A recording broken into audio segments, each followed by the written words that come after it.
ኢትዮጵያ ትቅደም። በመላው ዓለም ዳርቻ ላይ የምትገኙ እጅግ የተወደዳችሁና የተከበራችሁ የዜና ኢትዮጵያ የዩቲዩብ ቻናላችን ቤተሰቦች አክብሮታዊ ሰላምታችን ይድረሳችሁ እያለን ለሰዓቱ በተሰሟቸው ብለን የመራርጥናቸውን ሀገር አቀፍ ዜናዎች ከዚህ እንደሚከተለው ወደ እናንተ ማድረሳችን አንጀመረን። ለዩቲዩብ ቻናል አዲስ ከሆናቸው ሰብስክራይብ ማድረጋቸው እንዳትዘነጉ። ወደ ቀዳሚ ዜና በቀጥታ መራው። ጽምዶ የአማራና የትግራይ ክልል ብሎም የሀገረ ኤርትራ ህዝቦችን ያጋመደው ጽምዶ የተባለው ኃይል አሁንም ቢሆን ለኢትዮጵያም ቢሆን ጸንክ ነው ሲሉ እስክንድር ነጋ ተናገሩ። የፋኖ አመራሩ እስክንድር ነጋ ከዶቼ ቬለ ጋር በነበራቸው ቃለ መጠይቅ ህይወቱን ለማለፍ ከተደረጉ እጅግ በጣም በርካታ የግድያ ሙከራዎችም አምልጫለሁ፣ ይህ በእኔ ኃይል ሳይሆን በፈጣሪ ታምር ነው በማለት የገለጹ ሲሆን አሁን ላይ ግን ሊታወቅ የሚገባው ነገር እኔም አልሞትኩም በህይወት አለው ሲሉ ተናግረዋል። በቃለ መጠይቅ ወቅት በቅርቡ ስለተመሰረተው ጽምዶ ጥምረት ተጠይቀው ምላሽ የሰጡት እስክንድር ነጋ የጥምረት ዋነኛ መለያ ጸረ አማራነት እንደሆነ ተነግረዋል። ይህ እኛ ብቻ የምንለው ሳይሆን መላ ዓለምም ቢሆን እነዚህ ኃይሎችን የሚያውቃቸው በጸረ አማራ ባህሪያቸው ነው ሲሉም አጽንኦት ሰጥተውበታል። አክለውም ጥምረቱን መሰረተ የተባለው የታጣቂ ኃይል አመራር በህጋዊ መንገድ ያልተመረጠ በመሆኑ አጠቃላይ ሂደትና አመራሩ ህገወጥ ነው ሲሉም ኮንነውታል። እስክንድር ነጋ ለረዥም ዓመታት በጋዜጠኝነትና በሰብአዊ መብት ተሟጋችነት የታወቀ ግለሰብ እንደሆነ የሚታወቅ ሲሆን እንዲሁም በሰላማዊ የፖለቲካ ትግል በጽናት በመምራት የሚታወቅ ግለሰብም ጭምር ነው።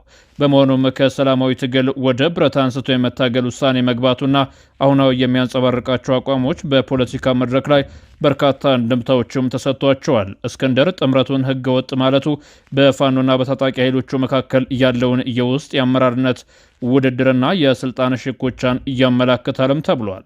የትግሉ ተቀባይነትን የሚያረጋግጠው በህዝባዊና በዲሞክራሲያዊ ውክልና እንጂ በኃይል አይደለም የሚል መልእክትንም አስተላልፈዋል። ረዥም ጊዜ በሰላማዊ መንገድ ሲታገል የቆየ መሪ እንደመሆኑ በህብረት የተደገፈ ትግል እንኳን ሳይቀየር የህግና የዲሞክራሲ ብሎም የስነ ምግባር ማዕቀፍ ሊኖረው ይገባል የሚል እምነት እንዳላቸውም ያሳያል።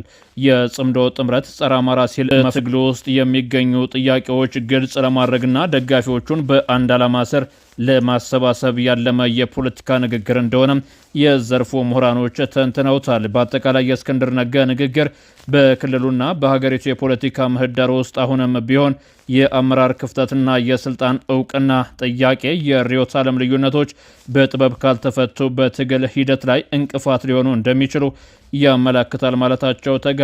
በዚህ ንግግራቸው ጽምዶ ለኢትዮጵያም ሆነ ለአማራ ህዝብ የሚበጅ አይደለም ብለዋል። ኢትዮጵያ በመጪው በጥቅምት ወር የአፍሪካ ፖለቲካ ፓርቲዎች ጉባኤን ለማስተናገድ ዝግጅትን አጠናቅቄያለሁ አለች። ኢትዮጵያ ሁለተኛውን የአፍሪካ የፖለቲካ ፓርቲዎች ጉባኤ ከጥቅምት 26 እስከ ጥቅምት 28 2019 ዓ.ም በመዲናዋ አዲስ አበባ እንደምታስተናግድ ነው የአፍሪካ ገቨርነንስ ሴንተርስ ያስታወቀው። ጉባኤው ከመላ ሀገሪቱ የተውጣጡ የፖለቲካ ፓርቲ መሪዎችና የአስተዳደር ባለድርሻ አካላትንም ያገናኛል ተብሏል። ጉባኤው መልካም አስተዳደር ለእድገት ፖለቲካ ፓርቲዎችም የአፍሪካ ኢኮኖሚ መጻኢ ዕድል አርኪቴክቶች በሚል መሪ ቃል የሚካሄድም ነው። ፖሊሲ አውጪዎች፣ የፓርላማ አባላት፣ የልማት አጋሮች፣ ምሁራንና የሲቪክ ማህበራት ተወካዮች፣ የወጣት መሪዎችና የግል ዘርፍም ተዋናያኖችም ይሳተፉበታል ተብሏል። እንደ ማዕከሉ መረጃ ከሆነ ጉባኤው የፖለቲካ አመራሮችና የፖለቲካ ፓርቲዎች በአፍሪካ ኢኮኖሚ ሽግግር፣ ቀጠናዊ ትስስር፣ ኢንዱስትሪና አሳታፊ ልማትን በማፋጠን ረገድ ባላቸው ሚና ላይ ትኩረት እንደሚያደርግ ተገልጿል። የ2019 ጉባኤ 2018 ላይ በጋና መዲና አክራ ከተካሄደ የመክፈቻ ጉባኤ በመቀጠል የሚከናወን ሲሆን በስብሰባውም የአክራ ስምምነት የተደረሰ ሲሆን ይህ በፖለቲካ ፓርቲዎች አስተዳደርና የልማት ሚና ዙሪያ ቀጣይ ውይይት ያለው አህጉራዊ ውይይት እንዲደረግ መድረክን ፈጥሯል ተብሏል። የአዲስ አበባ ጉባኤ በፖለቲካ አመራርነት አሳታፊ ብሎ ማስተዳደርና ልማት ተኮር ተቋማት ላይ የጋራ ቋሚ አጀንዳዎችና ቁርጠኝነትን የሚያስቀምጥም ከዚህም ባለፈ የአዲስ አበባ ስምምነት ያደርጋል ተብሎ ይጠበቃል። አፍሪካ ገቨርነር ሴንተር ማክለው ከጉባኤው ጎን ለጎን የወጣቶችና የሴቶች በፖለቲካ አመራር ውስጥ ያላቸው ተሳትፎና ተወካይነትን ለመዳሰስ በሁለቱ ዋና ዋና መድረኮች ማለትም የአፍሪካ ወጣቶች በፖለቲካ ሪፎርም፣ የአፍሪካ ሴቶች ፖለቲካ አመራር ጉባኤ እንደሚካሄድም ገልጿል። በምስራቅ ጉራጌ ዞን ሶዶ ወረዳ አጎራባች አካባቢዎች ድንበር ጥሰው የገቡ ታጣቂዎች በፈጸሙት የወረራ ጥቃት በሰው ህይወትና በንብረት ላይ ከፍተኛ ጉዳት ማድረሳቸው ተገለጸ። መነሻቸውን በኦሮሚያ ክልል አጎራባች ወረዳዎች ያደረጉና በስፋት ሸኔ በመባል የሚጠሩ ከባድ የቡድን መሳሪያ የታጠቁ ታጣቂዎች ከነሐሴ 18 ቀን 2018 ዓ.ም ጀምሮ ሶዶ ወረዳን ድንበር ጥሰው በመግባት ጥቃት መክፈታቸው ተሰምቷል። በወረዳው የሚገኙት ሱተንና ጥያ እንደዚሁም አሽካዲያ በተባሉ ከተሞች እንዲሁም በዙሪያው ባሉ የገጠር ቀበሌዎች በተከፈተ በዚህ ጥቃት የመኖሪያ ቤቶችና የንግድ ሱቆችም በእሳት እንዲነዱ ተደርጓል። የከፍተኛ የንብረት ዘረፋና ውድመት መፈጸሙን የአካባቢው ነዋሪዎችም ይፋ አድርገዋል። በጥቃቱ ሳቢያ እናቶች፣ ህጻናትና አረጋውያን ለከፍተኛ የህይወት አደጋ የተጋለጡ ሲሆን ሱተን ከተማ በተደረገ ውጊያ የጉራጌ ዞን ፖሊስ አባላት ህይወታቸው ማለፉም ተረጋግጧል። ከዚህ በተጨማሪ የአካባቢው ነዋሪዎች አካባቢያቸውን ለመከላከል ባደረጉት ተጋድሎ ጥቃቱን ለማስቆም ሲታገሉ የነበሩ ነዋሪዎች ህይወት ማለፉ ተሰምቷል። የአካባቢው ነዋሪዎች እንደሚያስረዱት ከሆነ ከአካባቢው የተመከቱ ታጣቂዎች አሁን ላይ በታሪካዊዋ ቆንዳልቲ ገዳም ዙሪያ ከባድ መሳሪያዎችን በመያዝ እንደገና መከማቸታቸውንም አስታውቀዋል። በመንግስት በኩል ስለዚህ ውጊያ የተባለ አንዳች ነገር ባይኖርም ኦነግ ሸኔ ይህንን ጥቃት ስለመሰንዘሩ መረጃዎችም ያመላክታሉ።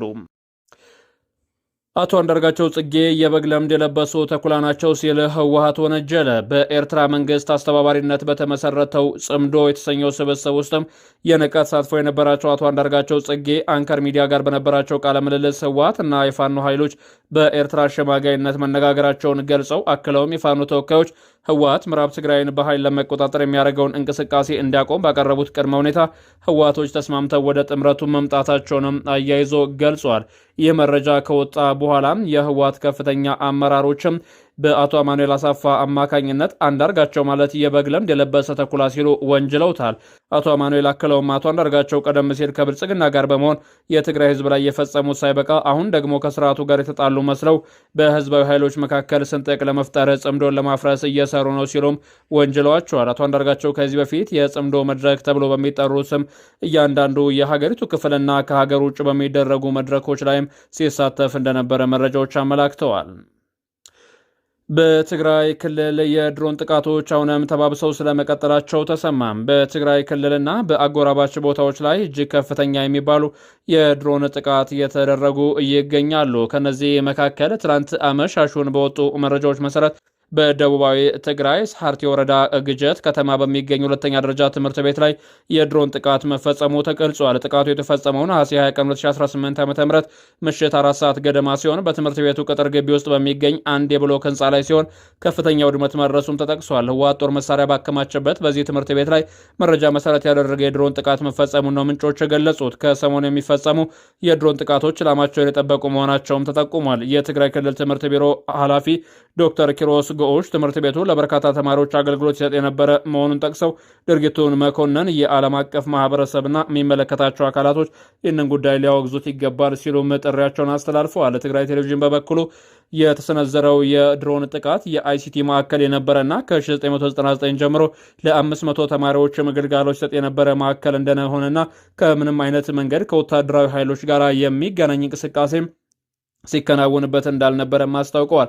ነገር ግን አሁንም ቢሆን ከመንግስት አካላቶች በኩል የደረሱን መረጃዎች እንደሚያመለክቱት ከሆነ ህወሓት ወይም ህዝባዊ ወያነ ሓርነት ትግራይ የጦር መሳሪያዎቹን በማከማቸት እንደ ዲፖ ሲጠቀምበት እንደነበረም መረጃዎችም አመላክተዋል። የኦነግ ሸኔና የፋኖ ግጭት በወለጋ አሁንም ተባብሶ መቀጠሉ ተሰምቷል። ከጅምሩ መሰረቱን ደካማ የነበረው የሸኔና የፋኖ ስምምነት በፍጥነት ፈርሶ በወለጋ መታኮስ መጀመራቸው ተገልጿል። በአይዲዮሎጂና በፖለቲካ ርዕዮተ ዓለም ተቃራኒ የሆኑት እነዚህ ሁለት ኃይሎች ጥቅምን መሰረት ያደረገ ሊዘልቅ ያልቻለ ስምምነትን አድርገው መሬት ላይ ግን እውነታው ሲታይ ሁለቱም አካላት በዋነኛነት የሚያቀነቅኗቸው ታሪካዊና ፖለቲካዊ ግቦች 100% የሚጣረሱና የሚጋጩ ሆነው እናገኛቸዋል።